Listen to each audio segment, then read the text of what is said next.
one of the most overlooked moments in a professional journey is what happens after the change. You made the move. You left the misaligned role. You transitioned into something new. And for a while, everything feels right.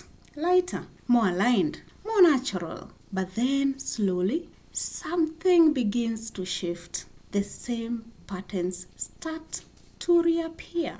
Overextension, pressure, subtle disconnection. And many high-achieving corporate women find themselves asking, how did I end up here again? Let's anchor something important first. High-achieving corporate women do not burn out because they are weak. They burn out because they are misaligned. And misalignment is not just something you live. It is something you must actively manage. Because alignment is not a one-time decision. It is an ongoing process. Let's slow this down. Because this is where many women become discouraged. They assume that once they make the right move, everything will stay aligned. But environments evolve, responsibilities expand, expectations increase. And if your internal alignment does not evolve with it, the same patterns can return. Not because you made the wrong move, but because alignment was not maintained. So today, I want to walk you through how to stay aligned after a career shift. Not just initially, but long term. Let's begin with the first principle.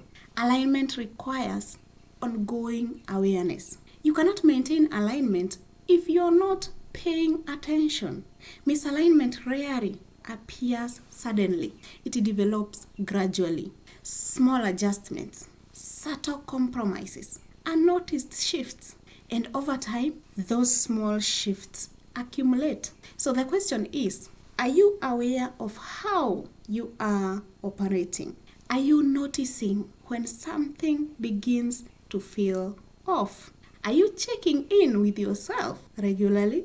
Awareness is the first layer of sustainability. Without it, misalignment goes undetected until it becomes overwhelming. Now, the second principle, identity must continue evolving. Many high-achieving women make a transition, but hold on to the same internal identity, the same patterns, the same conditions, the same definitions of success. And over time, those patterns begin shaping the new environment instead of the environment supporting the new identity. So, staying aligned requires continuous identity recalibration. As your role evolves, your identity must evolve with it. This is not about becoming someone else. It is about allowing yourself to expand.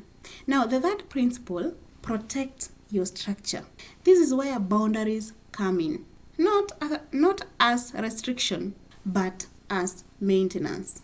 After a transition, there is often a period of openness.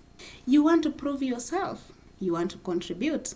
You want to establish credibility. And in that process, it is easy to begin overextending again, taking on too much, becoming overly available, absorbing more than necessary. And slowly, you recreate the same conditions that led to misalignment before.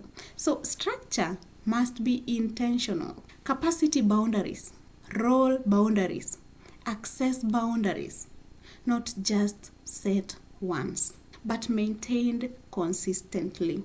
Now, the fourth principle, reevaluate alignment regularly. Do not wait until something feels wrong. Create intentional checkpoints.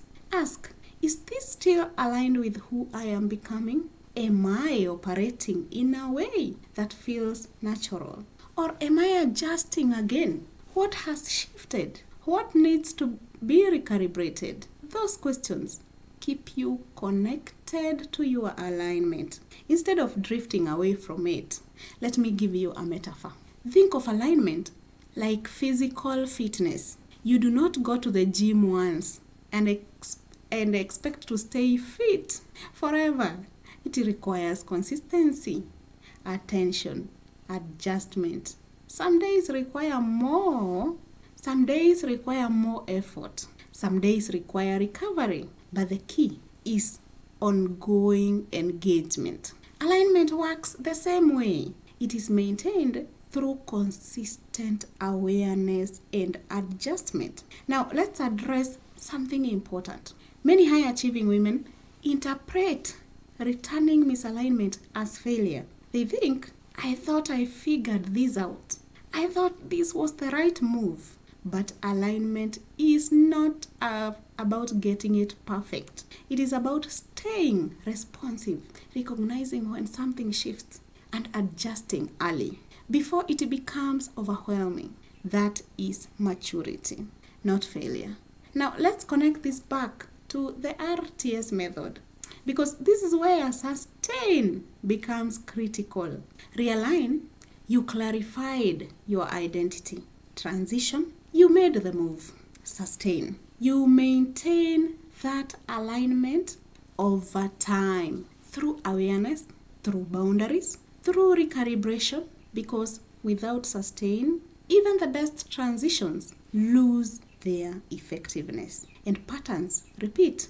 Let's bring this together. If you have recently made a career shift, do not assume the work is done. This is where a different kind of work begins. Not external movement, internal alignment. Let's recap. Alignment requires ongoing awareness. Identity must continue evolving. Structure must be protected. Alignment must be re-evaluated regularly. These principles allow you to stay aligned, not just arrive there. If you are a high-achieving corporate woman navigating this phase, you are not starting over. You are maintaining. And maintenance, when done well, creates sustainability, not exhaustion. In the next video, we are going to explore something that many women experience after making progress, avoiding the next wrong move. Because alignment is not just about moving forward, it is about moving wisely. I will see you on the next one.